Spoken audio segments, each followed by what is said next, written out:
තාත්තව දාලා එද්දි එයාට නිින්ද ගිහිල්ලා ත්‍රිවිල් එක ඇක්සිඩන්ට් වෙලා නැති වුණා. නිකන් ලොකු ගහක් ඇතුළේ ඉඳලා මේ ගහ කඩාගෙන ඉන්නවා වගේ තමයි දැනෙන්නේ.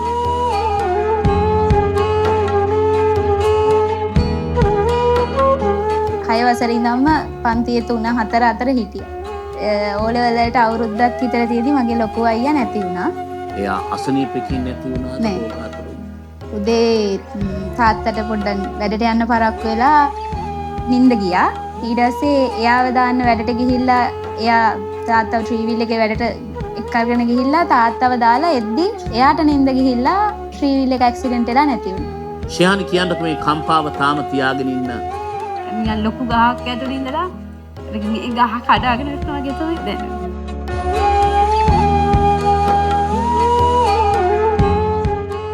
ඒකෙන් පස්සේ මං සෑහෙන වැටුණා. යන්න කියන්නේ මානසිකව ගොඩක් වැටුණා. එතකොට ඕ ලෙවල් හිතුව තරම් මං කරගත්තේ නැහැ. ඒ ලෙවල් වලට මොනවද ගත්ත රිසල්ට් එක? ඒ තුන. ශ්‍රීකෝණාමල දිස්ත්‍රික්කයේ ඒ තුනක් ගත්තා. ඔව්.